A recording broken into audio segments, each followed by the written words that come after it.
Check this out. I've been doing this research for a book I'm writing. I intended to write a book about Eric Metaxas's book. It's called Letter to the American Church.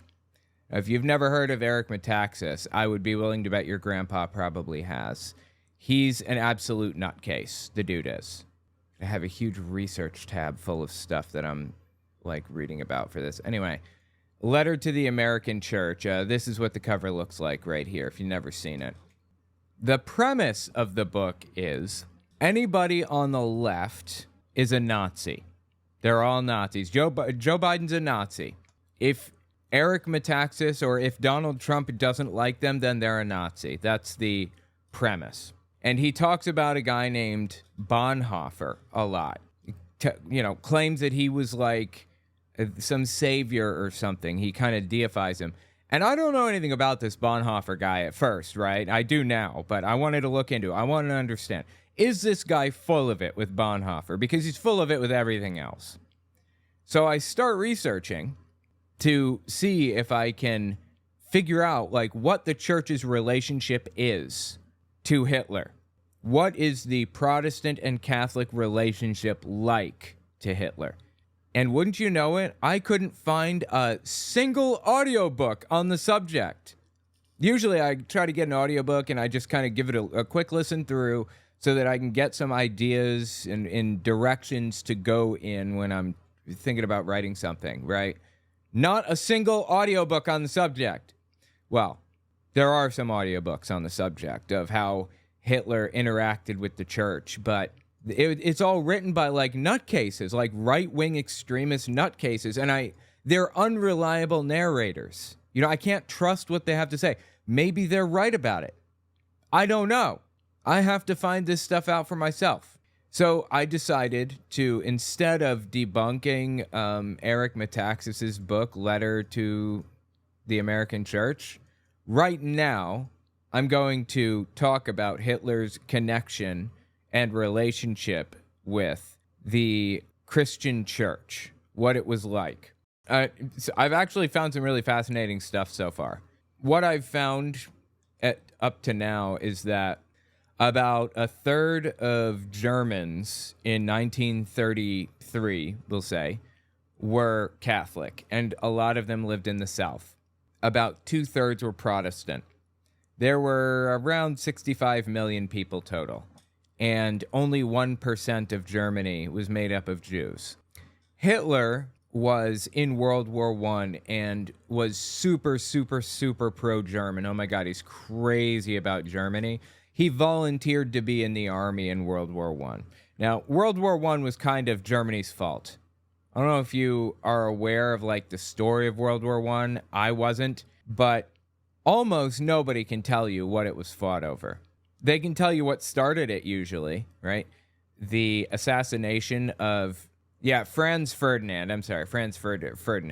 The assassination of Franz Ferdinand kind of signaled the beginning of World War I. But what was World War I fought over? We have a solid answer for World War II. Nazis killing people, killing Jews. The answer is really Germany getting really aggressive and trying to take a bunch of land that they were not entitled to. Germany had a really rough relationship with France, and Belgium and Luxembourg were two countries that lay in between Germany and France. And Germany said, Belgium and Luxembourg, Belgium, let us cross through. Let us use our troops to cross through to France. And Belgium said, if I did that, that would be violating my neutrality. I can't let you do that. And they said, okay. So they took Luxembourg for historical reasons, blood and soil, we believe we own it, so on and so forth. And 2 days later, they took Belgium. Quick interjection, this won't take long, I promise. I just want to say I'd appreciate it if you check my Patreon. OwenMorgan.com/Patreon to find it. YouTube's algorithm goes up and down, so I can never predict where it's going to be. Having patrons gives me some level of stability. Okay, back to the video. And then Britain came in, they flew in aid, troops and stuff on the ground. The RMS Lusitania was a British ship that was shot down by a German U-boat in World War I. And that brought the United States into the mix. because the U.S., they came in to save the British or whatever, and everybody was fighting. Everybody. It was ridiculous. And it was all because Germany got imperialistic and they wanted land that they're not entitled to, basically. The assassination of Franz Ferdinand, that was actually, he was the leader of a place called Austria-Hungary. It was a country to the south of Germany at the time. And it was just one country, Austria-Hungary. And they blamed it on the Serbs, which was like an ethnic minority to the southwest. They claimed that a Serbian person did it and that it was a plot and all that junk. So they invade this area, Austria-Hungary did. And that was like the signal. Then Germany invades Belgium and Luxembourg and all the other junk. Well, anyway, Hitler deeply believed in the German cause and volunteered to be in the army. I found a picture of Hitler. I actually posted on my community posts earlier. I don't know if you guys saw it or not, but yeah, here's a picture of Hitler from World War I. He's a guy on the right here with this humongous heckin' mustache. He shaved his mustache eventually because he tried to put his gas mask on because, chemical weapons were allowed back then. This is pre-Geneva Conventions. Tries to put his gas mask on and the mustache got in the way and almost killed him. He spent time in the hospital, so he shaved it down. He wanted to keep the mustache, but decided to just shave off the parts that were dangerous. And that's where we got the famous Hitler stash from. Anyway, so Hitler ends up coming back from the war, and Germany is slapped with reparations. They have to pay reparations to everybody after World War I. Treaty of Versailles is signed by Germany, by Britain, by France. The United States took a little longer to sign a treaty, but that's neither here nor there. Treaty of Versailles ended World War I, and part of the treaty said Germany has to pay reparations to neighboring countries for what they did, for their aggression. They had to pay $33 billion in reparations. I'm going to write a book about all of this, by the way. OwenMorgan.com. It's already up there listed like as one of the books that I'm going to be hitting, or that I'm working on right now. OwenMorgan.com. Published titles: Understanding Jehovah's Witnesses and 100 Questions for Jehovah's Witnesses. Upcoming titles: Weaponizing Christianity: How Hitler Used the Church to Accomplish His Goals. This is the book. This is the next one that I'm working on right now. Anyway, so they had to pay $33 billion in reparations to neighboring countries. And in today's money, that's about $750 billion. That's a lot of money. That's more than Germany had. So Germany was getting loans from the United States to pay their reparations, and they were paying the reparations to Britain, who was then paying the United States back for their war debts. So the money was like kind of going in a circle or whatever, and Germany was being stuck with the bill. Anyway, the German economy was being crippled by this whole mess, and, they kind of deserved it. They started it. They were the aggressor. They bit off more than they could chew, and here you find yourself, right? This is your fault. Nobody else's. Although they were the only ones that had to pay reparations. Maybe Austria-Hungary should have had to pay some, but that's neither here nor there.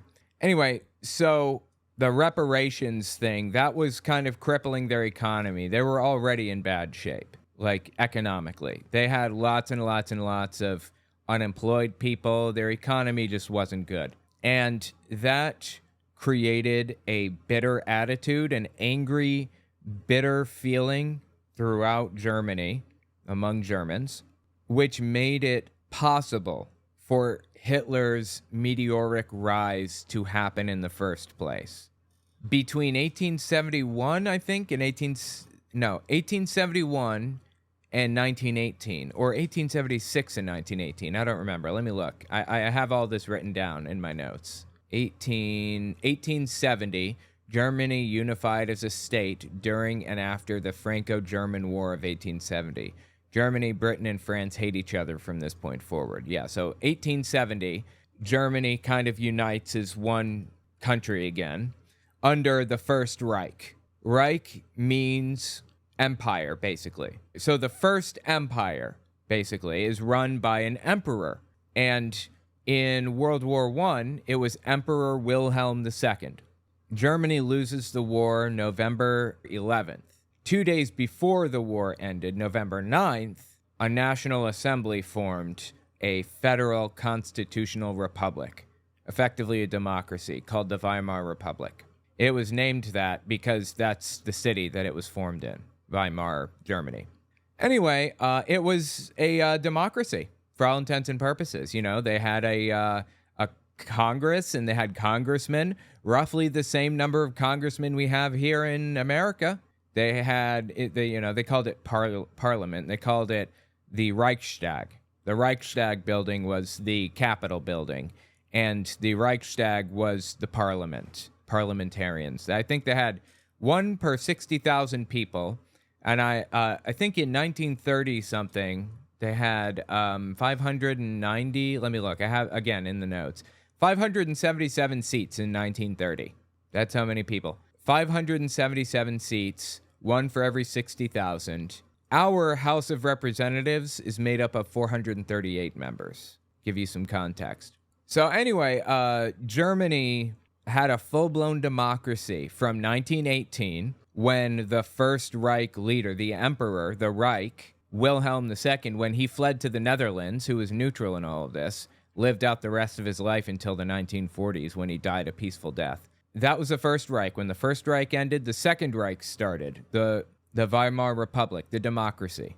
It was center-right leaning. And then Hitler comes in and starts the Third Reich, the Third Empire. Among Catholics, regarding his relationship with the church, I'm just getting into this part of the research. Felt like I need to build that foundation before really getting into like the whole thing. So anyway, regarding his relationship to the church, atheists say he used the church against people. Christians say that he was an atheist evolutionist, blah, blah, blah, blah, you know. So I wanted to know, what's the deal? Was he in bed with the church? How did he treat the church? Did they like him? What? In 1555, they signed the Treaty of... Wait, again in my notes, I've got it written down here.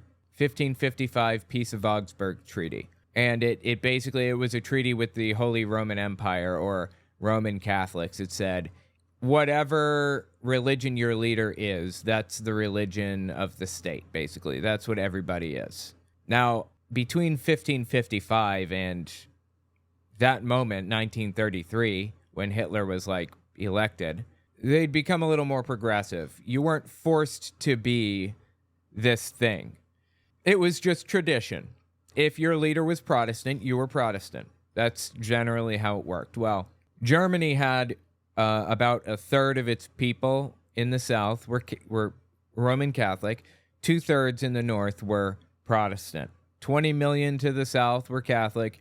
40 million to the north were Protestant, give or take. And then the rest of the other 5 million were split up among very small minority groups, like Jews, for example. And the evangelical Protestants were the state religion. Ultimately, the Catholics were loyal to the Pope over anybody else. Now, I haven't done enough research to know for sure. Again, I'm going to be writing about all of this and do all of the research and put it all down on paper. So keep an eye out on owenmorgan.com for when it releases. I'm sure you'll hear the release announcement on my channel. You can also just check my website because I have my books for sale there. But anyway, demographically, Catholics voted for Hitler in slightly smaller number, by a smaller percentage than the general population. So anyway, Hitler gets voted into office in 1933, I think. Again, this is beyond my research. I'm just going off of memory now. The traditional thing to do as a religious person, certainly as a pastor, as a religious leader, is to get behind your leader, period. That's just what you do. But that caused what was called a, let me see if I can pronounce this. I'm gonna fail miserably. I know I have a German in the chat, and I apologize, Real Pumpkin J, for butchering this terribly. It's called the Bekennende Kirche, meaning confessing church. That event is where there was a group of Protestant church leaders who didn't like what Hitler was doing, protested to it, and didn't vote for him and didn't want anything to do with it and were fighting it, basically. There were a number of leaders of the confessing church movement throughout history. Most notably, one of the leaders from 1933 to 1935 was Bonhoeffer, Dietrich Bonhoeffer, who, to bring it full circle, is the subject of Eric Metaxas's books, some of them, and he writes about him heavily in Letter to the American Church. That's what I wanted to, I wanted to get to that. I want to understand that. Now, the Catholics eventually turned against Hitler fully and completely, but it wasn't until they took advantage of his position of power by getting people banned from the country who they didn't like Jehovah's Witnesses. They were very critical of Catholics, so Catholics got Hitler to ban them. Anyway, Catholics took advantage of the situation until they couldn't anymore, and they had to speak out. They had no choice. So I think it wasn't until 1939, maybe, when the Pope finally spoke out about what was happening. I'm going to have to research this more heavily before I really speak to that precisely. I'll go into great detail about how the Catholic Church worked with Hitler and when and all that. But the confessing church split, that is the event that Eric Metaxas really leans into as the basis for his claim that the church fought Hitler at every turn. That, as far as I can tell, is just not true. The church, the Christian church, the evangelicals, they didn't fight Hitler. They cooperated with him. They voted for him. They liked his rhetoric. They supported him. They were the reason for his success in the election and everything else. The Christian church, the evangelicals, they were the ones that got him voted in. They were the ones that got him into office. But there were, to their credit, some detractors, put it that way. So anyway, yeah, I'm going to write about this extensively in great detail, like the whole thing. And I'm going to talk about Bonhoeffer, the real story about Bonhoeffer, not the fabricated, nonsensical garbage you'll get from Letter to the American Church, whatever it happens to be. As far as I can tell, Bonhoeffer was a good guy.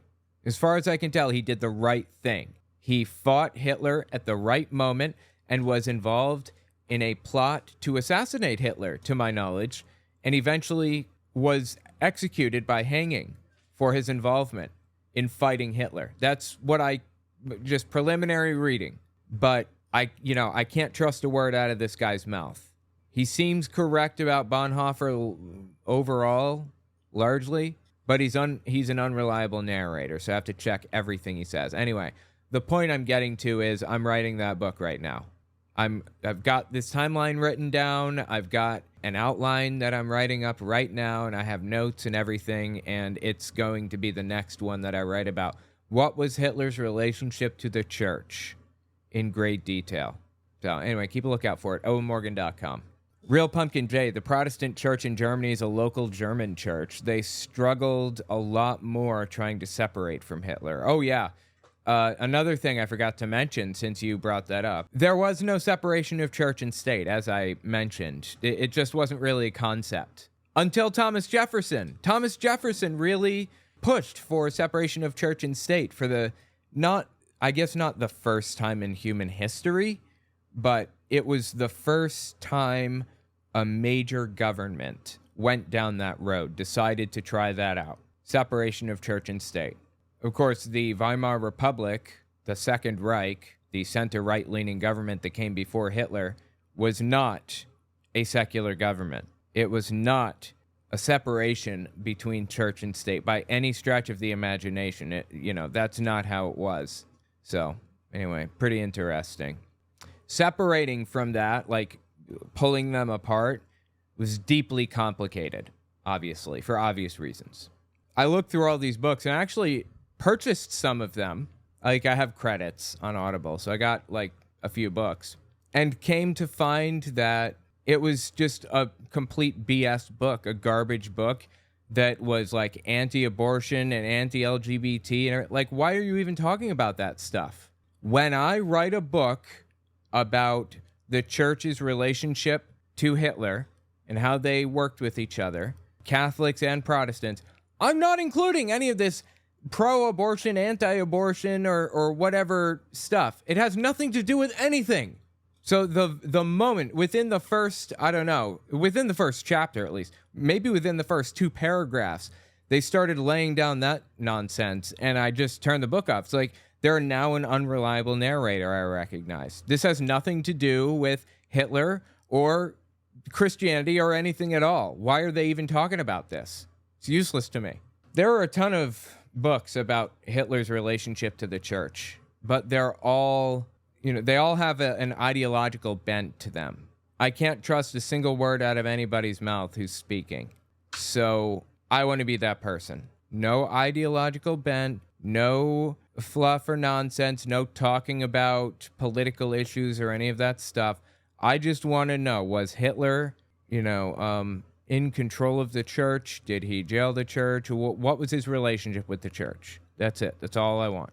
Anyway, I hope you guys check out my book, Understanding Jehovah's Witnesses. I hope you check out 100 Questions for Jehovah's Witnesses, now on Audible. OwenMorgan.com. You can find links to everything there. And I hope you keep a lookout for the upcoming title, Weaponizing Christianity, How Hitler Used the Church to Accomplish His Goals.